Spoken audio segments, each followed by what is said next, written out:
7 days. That's all it took to turn a dream honeymoon into a crime scene.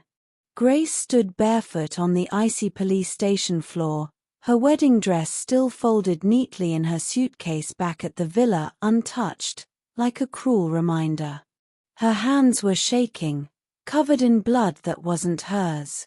The officer handed her a plastic bag. Inside was Daniel's wedding ring. And just like that, Grace realized she wasn't going home with her husband. She was going home with his ashes. But here's the thing.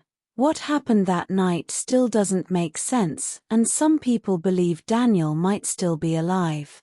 This is the Bali Honeymoon murder, and it's one of the most twisted unsolved cases you've never heard about. If you love deep dives into chilling true crime stories, hit that like button and subscribe. Because what you're about to hear isn't just a story, it's a case that's still unsolved, and every share helps keep the pressure on investigators. Daniel and Grace met in the most ordinary way, at a friend's barbecue in Chicago. She was the kind of woman who laughed loudly, threw her head back, never cared who was watching. Daniel was calm, logical, a numbers guy. Together, they looked like something out of a lifestyle magazine. Even their wedding was storybook perfect, a garden ceremony, fairy lights, everyone crying happy tears. Friends remember how Daniel couldn't stop staring at her as she walked down the aisle. Grace told her maid of honor, "He looks at me like I hung the moon." When they boarded that flight to Bali, they were starting there forever. At least, that's what everyone thought. The villa was everything Instagram dreams are made of: open-air bedroom, ocean views, private chef. Grace posted a story on Instagram. "This place feels like heaven. Desert island sparkles.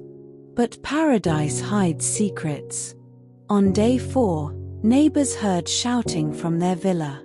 Witnesses later told police it sounded like a serious fight. One guest swore she heard Grace scream, "Stop lying to me."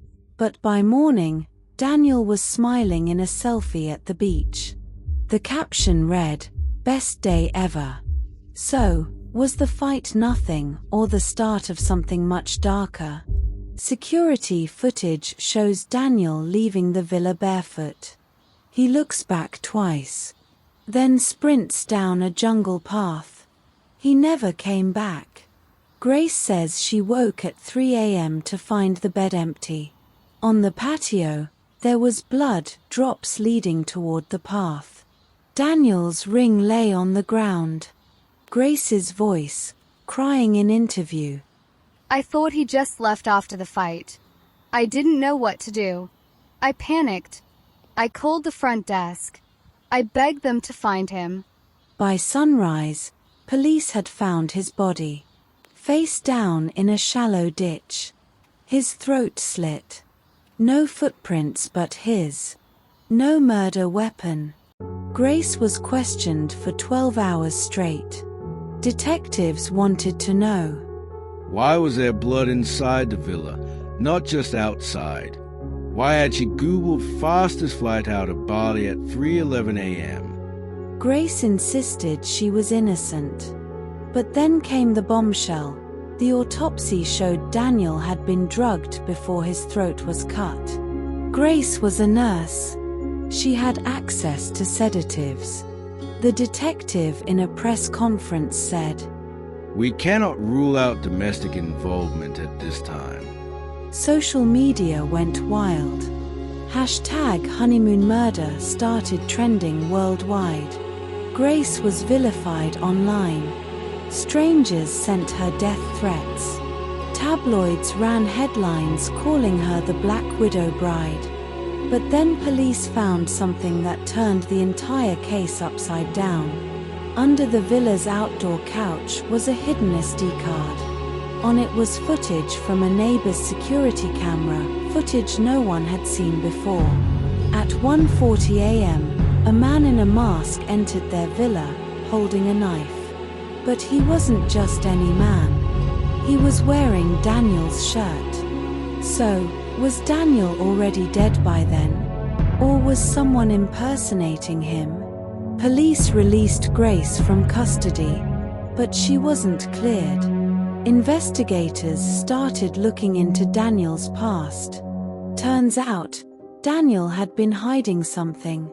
2 weeks before the wedding, he took out a life insurance policy worth $2 million, naming Grace as the sole beneficiary. And on his phone, police found messages to an unknown contact.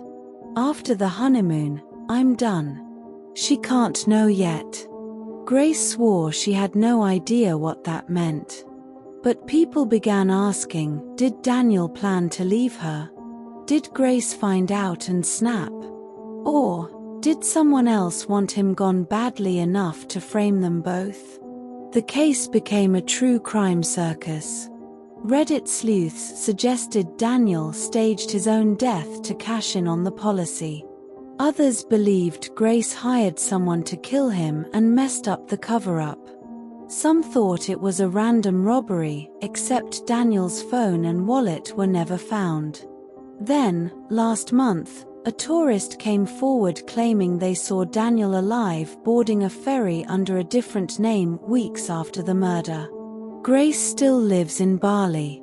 She goes to the police station every week. She says she won't leave until she knows who killed her husband. But what if Daniel isn't dead? What if the man she's mourning faked it all and is out there somewhere, watching her? Part 2 will reveal what investigators discovered in Daniel's bank records and the chilling letter that arrived at Grace's villa last week.